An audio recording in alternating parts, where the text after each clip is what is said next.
আসসালামু আলাইকুম সবাইকে। সবাই কেমন আছেন? আশা করি সকলে ভালো আছেন এবং সুস্থ আছেন। ভারতে 15,000 রুপির নিচে এবং বাংলাদেশে 20,000 টাকার নিচে দুটি স্মার্টফোন নিয়ে খুবই Realme 8 ভার্সেস Redmi Note 10 এর ফুল কম্পারিজন ভিডিও করব।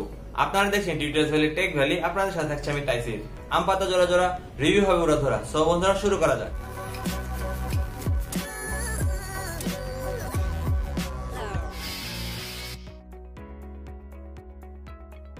ভিডিওটি শুরু করার আগে আপনারা যদি আমাদের চ্যানেলে নতুন হয়ে থাকেন তবে এখনই সাবস্ক্রাইব করে নিন এবং পাশে থাকা বেল আইকনটি বাজিয়ে অল করে দিন। এতে করে আমাদের চ্যানেলের সকল নোটিফিকেশন আপনাদের মোবাইলে পৌঁছে যাবে। সো বন্ধুরা প্রথমে দেখে সেই প্রাইসিং। Redmi Note 10 দুটি ভেরিয়েন্ট লঞ্চ হয়েছে, 464 12,000 রুপি, বাংলাদেশে এটা 16,000 টাকার মতো পাওয়া যায়। অন্যদিকে আরেকটি ভেরিয়েন্ট 6128 14,000 ভারতীয় রুপিতে লঞ্চ হয়েছে, বাংলাদেশে 20,000 টাকা অ্যারাউন্ডে পাওয়া যায়। 4GB RAM 128GB ROM 15,000 ভারতীয় রুপি, 6128 16,000 রুপি এবং 8128 17,000 ভারতীয় রুপি। বিল্ড এবং ডিজাইন, সো দুটি ফোনই প্লাস্টিক বিল্ডের ফোন ব্যাকে, বাট সম্পূর্ণ আলাদা রকমের ডিজাইন। Realme 8 এ স্কয়ার হাউসিং এ ক্যামেরা শেপ এবং ইন ডিসপ্লে ফিঙ্গারপ্রিন্ট সেন্সর থাকছে, সো ব্যাকে একদম ক্লিন। যদিও প্লাস্টিক বিল বড় বড় করে ডেয়ার টু লিপ লেখা, সো এটা কারো কারো পছন্দ হবে, কারো কারো অপছন্দ হবে। অন্যদিকে Redmi Note 10 এ একদম মিনিমালিস্টিক ডিজাইন, ব্র্যান্ডিং নাই বললেই চলে। ক্যামেরা হাউসিংটা এক পাশে Realme 8 থেকে, সো ডিজাইনের ব্যাপারে আপনাদের উপরে ছেড়ে দিলাম, যার যেরকম ডিজাইন পছন্দ আপনারা আসলে সেই দিকেই যাবেন। আর বিল ম্যাটেরিয়ালের কথা বলতে গেলে উভয় ফোনের ফ্রন্টে কর্নিং গ্লাস এর প্রোটেকশন থাকছে, বাদ বাকি পুরোপুরি প্লাস্টিক বিল্ডের ফোন, সো বিল্ডে খুব একটা পার্থক্য নেই। ডিসপ্লে সেকশন, Realme 8 এ ব্যবহার করা হয়েছে 6.4 ইঞ্চির একটি super AMOLED panel, display PPI 411, brightness 1000 nits, 180 Hz touch sampling rate থাকছে, সো এই জায়গায় কিছুটা এগিয়ে এবং নরমাল 60 Hz রিফ্রেশ রেট। অন্যদিকে Redmi Note 10 এ 6.43 ইঞ্চির super AMOLED panel, full HD plus রেজোলিউশনের, peak brightness 1100 nits, display PPI 409, এখানে 60 Hz refresh rate, 120 Hz। Overall display ব্যাপারে দুটোই super AMOLED. Brightness Redmi phone কিছুটা বেশি, বাট খুব একটা এক্সট্রাঅর্ডিনারি পার্থক্য না। বাট টাচ স্যাম্পলিং রেট কথা বললে অবশ্যই Realme 8 এগিয়ে থাকছে এবং ডিসপ্লে ব্যাপারে আমার মধ্যে ক্লিয়ারলি হলো Realme 8, বিকজ এর ব্রাইটনেস কিছুটা কম হলেও টাচ স্যাম্পলিং রেট গেমিং এর বেলায় অনেকটাই হেল্প করে। আপনার সেকশন এই জায়গাতে বিস্তর ফারাক রয়েছে। Android 11 থাকছে দুটি ফোনে out of the box, Realme UI 2.0 থাকছে Realme 8 এ এবং MIUI 12.0 থাকছে Redmi তে। MIUI থেকে Realme UI বর্তমান সময়ে অবশ্যই বেটার কিছু প্রোভাইড করছে ইউজার এক্সপেরিয়েন্সের বেলায়। প্রসেসর সেকশন, Realme 8 এ খুব শক্তিশালী প্রসেসর ব্যবহার করেছে MediaTek Helio G95 12 nanometer আর্কিটেকচারের একটি প্রসেসর, বাট খুবই শক্তিশালী। মাল্টিটাস্কিং বলেন বা গেমিং বলেন, অবশ্যই এই বাজেট সেগমেন্টে 15,000 রুপি বা বাংলাদেশে 20,000 টাকায় অনেক বেটার কিছু এটি প্রোভাইড করবে। অন্যদিকে Redmi তে ব্যবহার করেছে Qualcomm Snapdragon 678, এটা ডিসেন্ট প্রসেসর বলবো, বাট যতটুকু হাই পারফরমেন্স দিবে G95 তার তুলনায় অবশ্যই দিবে না।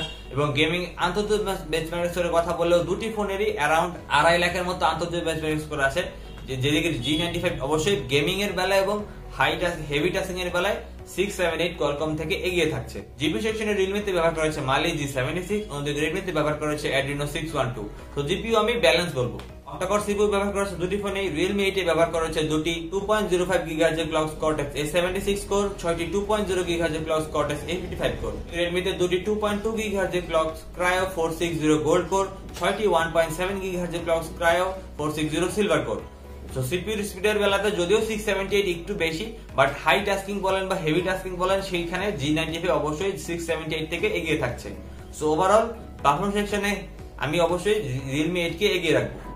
স্টোরেজ টাইপ এই জায়গায় আবার Redmi এগিয়ে, এতে ব্যবহার করা হচ্ছে UFS 2.2 স্টোরেজ টাইপ এবং Realme তে ব্যবহার করা হচ্ছে UFS 2.1 স্টোরেজ টাইপ। দুটি ফোনে LPDDR4X RAM টাইপ থাকছে, 3 in স্লট থাকছে, সো এই দিক থেকে খুব একটা পার্থক্য নেই, বাট UFS স্টোরেজের দিক থেকে অবশ্যই Redmi ফোন কিছুটা এগিয়ে থাকছে। ক্যামেরা সেকশন এই জায়গাতেও Realme অনেক এগিয়ে। এতে ব্যাকে কোয়াড ক্যামেরা ব্যবহার করা হচ্ছে 64 মেগাপিক্সেলের main sensor, 8 megapixel ultra wide, 22 মেগাপিক্সেলের ম্যাক্রো এবং ডেপথ, ফ্রন্টে 16 মেগাপিক্সেলের সেলফি ক্যামেরা। অন্যদিকে Redmi তে ব্যাকে 48 মেগাপিক্সেলের main sensor, 8 megapixel ultra wide, 22 মেগাপিক্সেলের ম্যাক্রো এবং ডেপথ, ফ্রন্টে 13 মেগাপিক্সেলের সেলফি ক্যামেরা। দুটি ফোনে আপনারা 4K তে ভিডিও শুট করতে পারবেন, বাট যেহেতু 64 মেগাপিক্সেলের মেইন সেন্সর ব্যবহার করছে Realme তে, Realme বেটার কোয়ালিটি দিবে 48 মেগাপিক্সেলের Redmi ফোন থেকে। সো ক্যামেরার দিক থেকে আমি অবশ্যই বলবো Realme ফোন এগিয়ে থাকছে। মাল্টিমিডিয়ার বেলায় যেহেতু দুটিতে সুপার অ্যামোলেড প্যানেল থাকছে, বাট ব্রাইটনেস কিছুটা বেশি Redmi ফোনে, এবং যেটা সবচেয়ে ভালো ব্যাপার ডুয়াল স্টোরেজ স্পিকার ব্যবহার করা হয়েছে Redmi ফোনে, যেটি কিনা Realme তে অনুপস্থিত। সো মাল্টিমিডিয়া এক্সপিরিয়েন্সে বলে এই সাউন্ডটা আপনাদের অনেক বেশি ভালো লাগবে।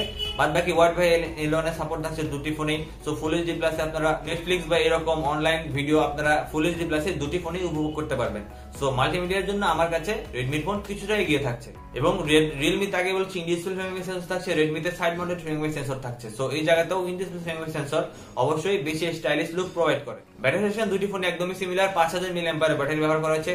রিয়েলমিতে 30 ওয়াটের চার্জিং থাকছে, অন্যদিকে রেডমিতে 33 ওয়াটের চার্জিং থাকছে। সো এই জায়গায় খুব একটা বেশি পার্থক্য নেই ব্যাটারির দিক থেকে। সমুদ্র ওভারঅল কম্পারিজন ভিডিওতে মাল্টিমিডিয়ার জন্য রেডমির ফোন এগিয়ে থাকছে ডুয়াল স্টেরিও স্পিকারের জন্য।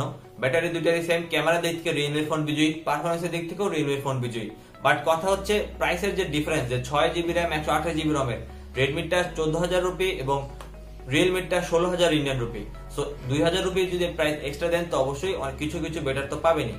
সো যদি আপনাদের বাজেট একদম টাইট হয় 12,000 ভারতীয় রুপি এবং বাংলাদেশে 16,000 টাকা, তো অবভিয়াসলি আপনারা রেডমি নোট 10 নিতে পারেন চোখ বন্ধ করে। 12,000 রুপি বা 16,000 বাংলাদেশ টাকায় one of the best phone বলা যায়। বাট যদি আপনারা 14,000 রুপি পর্যন্ত এক্সপ্যান্ড করতে চান 6GB RAM 128GB জন্য রেডমিটা বা বাংলাদেশে 20,000 টাকার আশেপাশে, তখন আমি বলবো যে ভারতে 15,000 রুপিতে যেটা এসছে সেটা অবশ্যই বেটার পারফরমেন্স দিবে, যেহেতু G95 বেশি গেমিং করতে পারবেন, বেশি মাল্টিটাস্কিং করতে পারবেন। সো সবকিছু মিলে পারফরমেন্সের জন্য অবশ্যই 15,000 rupee 4GB RAM 128GB ROM এর রিয়েলমি 80 বেটার হবে 6128 এর রেডমি নোট 10 14,000 রুপির থেকে। সো যদি বাজেট টাইট হয় তো অবশ্যই রেডমিটা নিতে হবে। আর যদি আপনারা 15,000 রুপি পর্যন্ত এক্সপ্যান্ড করতে পারেন এবং বাংলাদেশে 20,000 টাকা, তখন অবশ্যই বলবো যে 15,000 রুপি সেগমেন্টে রিয়েলমি 8 অবধারিতভাবে বিজয়ী। সো বন্ধুরা ছিল আজকে আমাদের ভিডিওটি কেমন লাগলো? ভালো লাগলে লাইক করবেন এবং শেয়ার করবেন। পরবর্তী ভিডিও দেখা পর্যন্ত সবাইকে আল্লাহ হাফেজ।